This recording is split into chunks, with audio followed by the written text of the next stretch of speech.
భారతదేశ తొలి ప్రధానిగా నెహ్రూ 12 ఏళ్ల పాటు పాలన కొనసాగించి చరిత్ర సృష్టిస్తే ఆ రికార్డు బద్దలు కొట్టారు దేశ ప్రధాని నరేంద్ర మోడీ.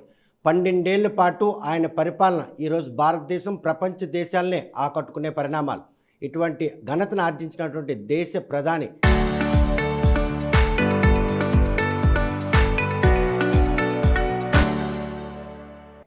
ప్రజలు ఏ విధంగా హక్కును చేర్చుకుంటున్నారు అన్న విషయంపై ప్రస్తుతం అంతా మాట్లాడడానికి ఆంధ్రప్రదేశ్ బీజేపీ పార్టీ రాష్ట్ర ఉపాధ్యక్షులు పైడి వేణుగోపాలరావు అంటున్నారు.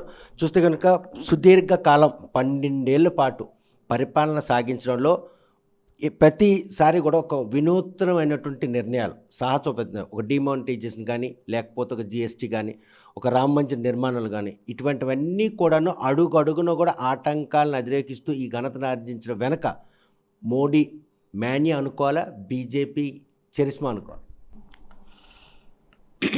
మోడీ గారు గతంలో నెహ్రూ గారి ఏదైతే 12 సంవత్సరాలు 4398 రోజులు ప్రధానిగా ఉన్నారు, దాని రికార్డును బద్దలు కొడుతూ ఈయన 4399 దాటి మన 10వ తారీఖు ఏ ప్రధాని కూడా ఎంతకాలం కంటిన్యూస్గా ఈ దేశాన్ని పరిపాలించలేదు. పరిపాలించే ఘనత మోడీ గారికి దక్కింది. ముఖ్యంగా ఆయన నిర్ణయం ఈ దేశాన్ని 2040 నాటికి వికసిత భారత్, అభివృద్ధి చెందినగా చేయని సంకల్పంతో ఆకాంక్షతో ఆయన పనిచేస్తున్నారు. దానిలో దృష్టిలో పెట్టుకునే ఈ సాహసోపేత నిర్ణయాలు, చేతల నిర్ణయాలు తీసుకోవడం జరిగేది. కానీ ఆ నిర్ణయాలు ప్రకటించిన రోజు మాత్రం ఆ రోజుతోనే మోడీ శకం ముగిసింది అన్నటువంటి ఒక అపనమ్మకం ప్రజల్లో ఉండేది. కానీ దాన్ని కూడా అతిక్రమించి ఈరోజు ఆ నిర్ణయాలను ప్రజలకి చేరువయ్యే విధంగా వెళ్ళే వెనకున్న ఆంతర్యం ఏమనుకోవచ్చు? ప్రతిపక్షాలు పదే ఏదైతే ఉన్న కాంగ్రెస్ పార్టీ కానీ, దాని మిత్రపక్షాలు కానీ, ఇండియా కూటమి వాళ్ళు ఏది అభివృద్ధిని సహించలేక ఓరలేక ఈయన నిర్ణయాలతో పాటు దేశాన్ని ప్రగతి పథంలో తీసుకెళ్లడంలో మోడీ గారు ముందున్నారు. ఎందుకంటే గతంలో ఏ ప్రధాని కూడా ఇటువంటి నిర్ణయాలు చేయలేదు, దేశాన్ని కూడా తారాస్థాయికి తీసుకెళ్ళలేదు. దాన్ని వారలేకపోతున్నారు, రకరకాల కుట్రలు చేస్తున్నారు, మోడీ పైన అసత్య ప్రచారం చేస్తున్నారు. అందువల్ల దీనికి విదేశీ కుట్ర కూడా కొంతవరకు పాల్పడుతున్నారు ఈ రాజకీయ శక్తులు. ఇటువంటి పరిణామాలు నోట్ చేసుకునే నేపథ్యంలో ఒకప్పుడు రాజకీయాలంటూ తెలియనటువంటి పబ్లిక్ ఉన్నప్పుడు 12 ఏళ్ళు నెహ్రూ తన పాలన కొనసాగించి, కానీ రాజకీయం పట్ల ప్రతి ఒక్కరికి అవగాహన ఉన్నటువంటి ఈ రోజుల్లో ఇలా సుదీర్ఘ కాలం పాటు ప్రధానిగా ఆయన కొనసాగడం వెనక అది బీజేపీని జనం హక్కును చేర్చుకున్నారా, లేకపోతే మోడీ నిర్ణయాలే ఆయనకి ఈ పదవి కొనసాగేందుకు దోహదపడదు? ముఖ్యంగా సుపరిపాలన, పారదర్శకమైన పరిపాలన,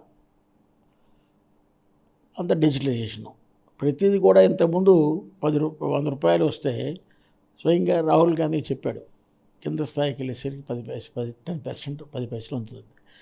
ఇప్పుడు 100% కూడా జనధన్ అకౌంట్ ఉంది.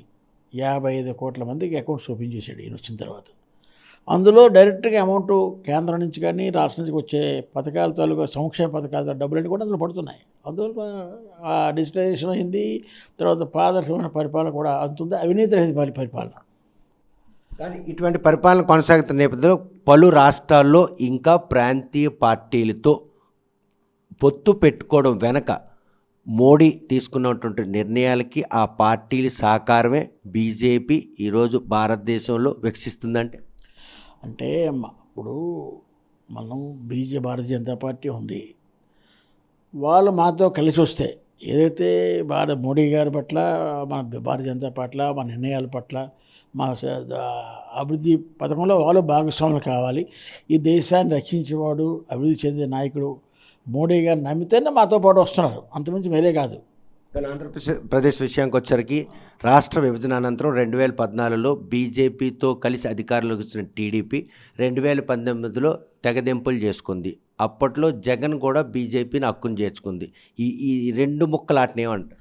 ఎప్పుడు కూడా జగన్ని హక్కును చేర్చుకోలేదు, జగన్తో ఎప్పుడు కూడా ఏనిసలేదు. గతంలో టీడీపీతో ఉంది, కొన్ని కారణాల దృష్ట్యా మళ్ళీ వాళ్ళు తెగతెంపులు చేసుకోవడం, మళ్ళీ 2014లో మాతో కలిసి రావడం జరిగింది. కలిసి వచ్చిన తర్వాత మనం అధికారంలోకి వచ్చాం.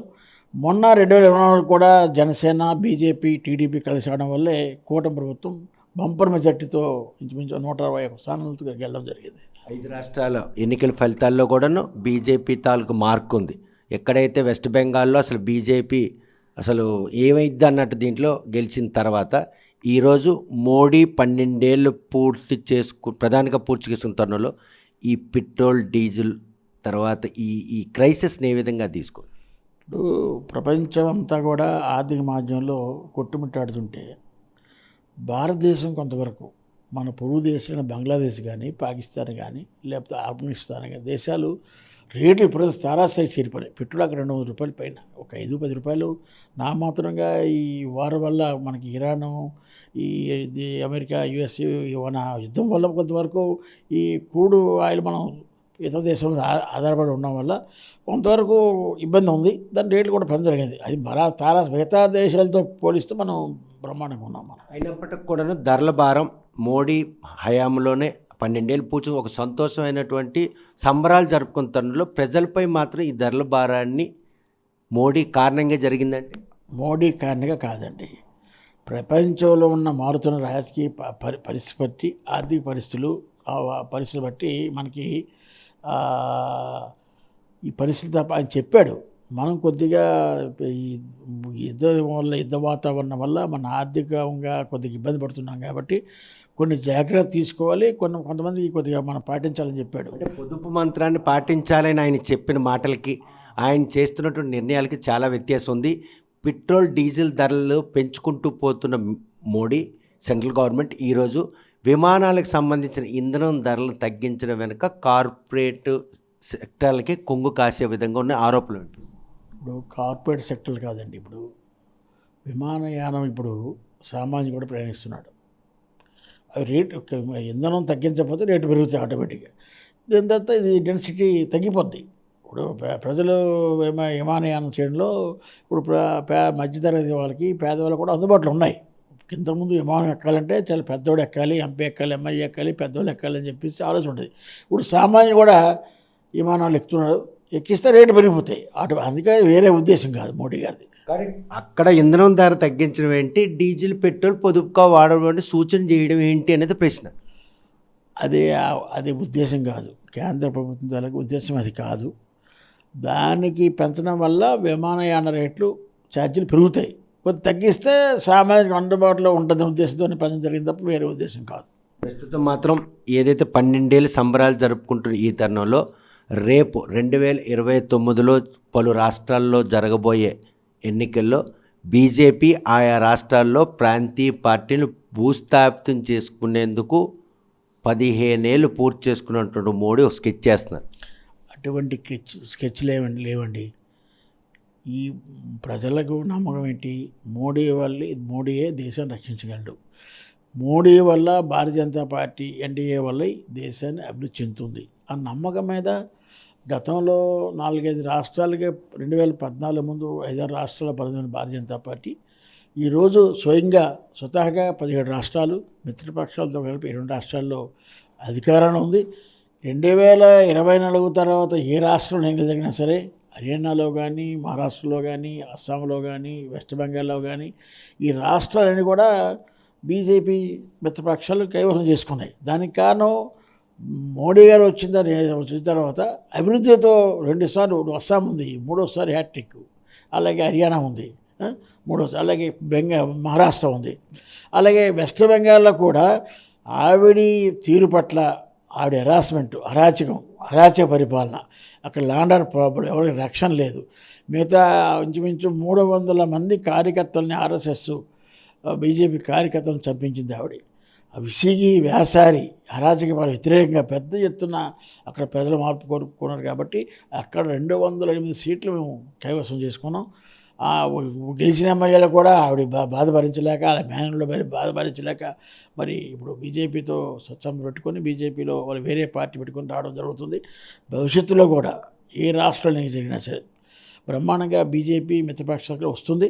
ఈ రాష్ట్రానికి సంబంధించి కూడా ఈ 2 సంవత్సరాల్లో 14 లక్షల పెట్టుబడులు వచ్చినాయి. 14 లక్షల పెట్టుబడులు వచ్చినాయి. కానీ పెట్టుబడులు వచ్చాయి, ఉపాధి కల్పన కల్పించలేదు. ప్రతి వర్గాన్ని కూడా వెన్నుపోటు పొడుచుకుంటూ చంద్రబాబు నాయుడు 2 ఏళ్ళు పాలన పూర్తి చేశాడు. వైఎస్ఆర్ కాంగ్రెస్ పార్టీ చంద్రబాబు నాయుడు వెన్నుపోటు పాలనకు 2 ఏళ్ళు ఆ స్టేటస్ని ఏమైంది? వాళ్ళు 5 సంవత్సరాల్లో విధ్వంసకరమైన పాలన చేశారు. వైసీపీ అన్ని వ్యవస్థలను నిర్వీర్యం చేశారు. ఏ వ్యవస్థ కూడా చక్కగా పనిచేయలేదు. అవినీతి అంతం లేకుండా పోయింది. ఇప్పుడు కేంద్రంలో 12 సంవత్సరాలు ఒక్క అవినీతి ఆరోపణ ఒక కేంద్ర మంత్రి మీద కానీ, మోడీ గారు వదిలేయండి ఎలాగను, కనీసం మిగతా మంత్రుల మీద ఒక్క అవినీతి ఆరోపణ కూడా లేకుండా కేంద్రం పనిచేశారు. డబుల్ ఇంజిన్ సర్కార్ వల్ల సంపద రాష్ట్రంలో సంపద సృష్టితో పాటు మరుగుదొడ్ల నిర్మాణం కానీ, కుళాయిల నిర్మాణం కానీ, దీపం కానీ అన్ని పథకాలు పేదల అభివృద్ధి అనేక పథకాలు కూడా ఈ ముందు దూసుకెళ్తున్నాయి. అలాగే మన జోన్కు సంబంధించి రైల్వే జోన్ విషయంలో రైల్వే జోన్ కూడా స్టార్ట్ అయింది. అలాగే 2 లక్షల కోట్లతో హైడ్రోజన్ ప్లాంట్ కానీ, ఉక్కు ప్లాంట్ సంరక్షణలో గతంలో వాజ్పేయి గారు ఇచ్చారు. మొన్న 11,000 కోట్ల రూపాయలు ఇచ్చారు. అన్ని విధాలు కూడా ఉత్తరాంధ్ర బ్రహ్మాండంగా అభివృద్ధి చెంది ఇంకా ఈ డబుల్ ఇంజిన్ సర్కారు వల్ల ముందు కూడా చాలా అభివృద్ధి చెందుతుంది. వైఎస్ఆర్ కాంగ్రెస్ పార్టీ మాత్రం రాష్ట్రానికి చేసింది ఏమీ లేదు. 2 ఏళ్ళు పాలనలో వెన్నుపోటు తప్ప ఉపాధి లేదు, అభివృద్ధి లేదు, సంక్షేమం జాడ కానరాదు. ఆయన పరిపాలన అన్ని వ్యవస్థలు నిర్వీర్యం అయిపోయినాయి, పూర్తిగా ధ్వంసం అయిపోయినాయి. ఏ వ్యవస్థ కూడా పనిచేయలేదు.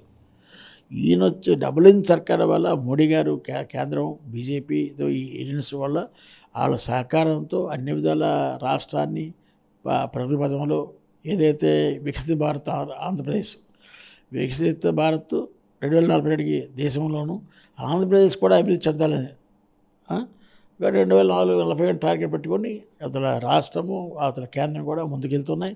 డబుల్ ఇంజిన్ సర్కార్ దీన్ని మరింత మన ఆంధ్రప్రదేశ్ కూడా అభివృద్ధి చాలా చెందని నేను ఆశాభావాన్ని వ్యక్తం చేస్తాను.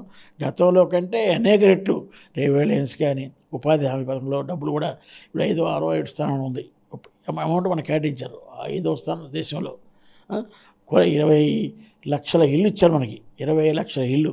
అలాగే గ్యాస్ కనెక్షన్లు విషయంలో కానీ అన్ని రాష్ట్రాలతో కంపేర్ వైఎస్ఆర్ కాంగ్రెస్ పార్టీ శ్రేణులు కనిపించట్లేదా వెన్నుపోటు అని దీని పేరు పెట్టారు?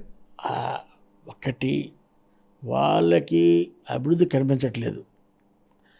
ఒక్క అధికార పక్షాన్ని విమర్శించడం ధ్యేయంగా వాళ్ళు తప్ప అభివృద్ధిని మనం ఏదో ఒప్పుకోవాలి.